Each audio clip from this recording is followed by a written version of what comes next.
दुख जीवन का एक अभिन्न हिस्सा है, लेकिन कई लोग इनसे उबरने का सही मार्ग नहीं जानते। हर समय उदास रहने वाले लोग अक्सर अपनी समस्याओं और कठिनाइयों में इतने उलझ जाते हैं कि उन्हें यह नहीं समझ आता कि जीवन में संतुलन कैसे पाया जाए।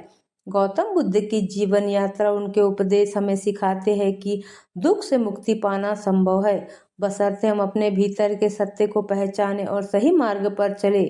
बुद्ध ने यह संदेश दिया कि उदासी और दुख के पार जाकर हम सच्चे आनंद और शांति का अनुभव कर सकते हैं। यह कहानी उन लोगों के लिए है जो हमेशा उदासी और निराशा में डूबे रहते हैं। बुद्ध की यह कथा जीवन को नए दृष्टिकोण से देखने का अवसर देती है। एक छोटे से गांव में एक युवक रहता था। युवक हर समय उदास और निराश रहता था। उसे लगता था कि उसके जीवन में कुछ भी अच्छा नहीं हो रहा, चाहे मौसम कितना भी अच्छा हो, चाहे लोग कितने भी खुश हो। युवक हमेशा अपने मन में कोई न कोई परेशानी ढूंढ लेता था। उसका चेहरा हमेशा भारी और उसके शब्द हमेशा उदासी से भरे होते थे।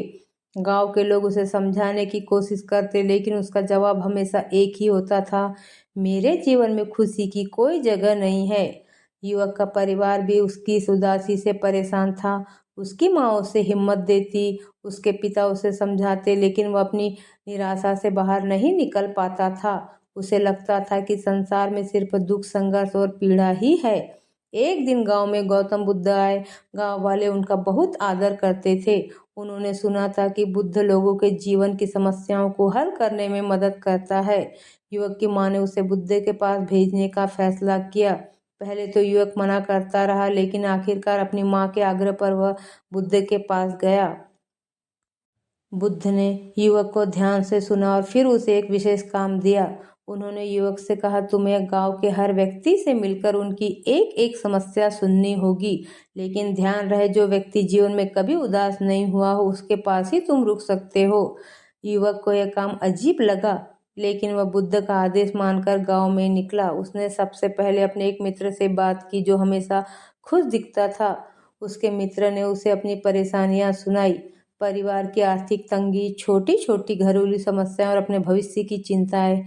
युवक को समझ आया कि उसके मित्र की मुस्कान के पीछे भी संघर्ष छिपा है। फिर युवक ने गांव के और लोगों से मिलना शुरू किया। हर एक व्यक्ति की अपनी अपनी मुश्किलें थी। किसी का स्वास्थ्य खराब था, कोई आर्थिक परेशानियों से जूझ रहा था, तो किसी के परिवार में कलह थी।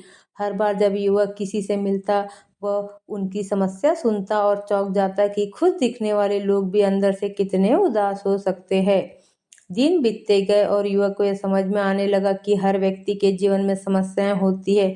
फर्क बस इतना होता है कि कुछ लोग अपनी समस्याओं के बावजूद जीवन में खुश रहना चुनते हैं, जबकि कुछ लोग केवल अपने दुख पर ध्यान केंद्रित करते हैं।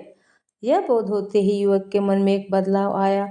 उसे समझ आया कि जीवन में उदासी और खुशियां दोनों का अस्तित्व है, लेकिन यह हमारे ऊपर निर्भर करता है कि हम किसे प्राथमिकता देते हैं।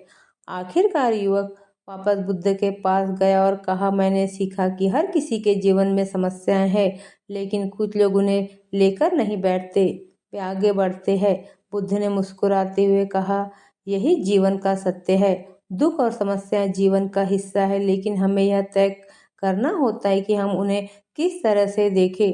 तुम जितना दुख पर ध्यान दोगे उतना ही वह बढ़ेगा, लेकिन अगर तुम अपने आसपास की छोटी छोटी खुशियों पर ध्यान दोगे तो जीवन में संतुलन और शांति पाओगे। युवक ने बुद्ध की बात मानकर अपने जीवन को एक नए दृष्टिकोण से देखना शुरू किया। उसने अपनी उदासी से बाहर निकलने का प्रयास किया और धीरे धीरे उसने महसूस किया कि जीवन उतना कठिन नहीं है जितना वह समझता था। उसे केवल अपना नजरिया बदलने की आवश्यकता थी।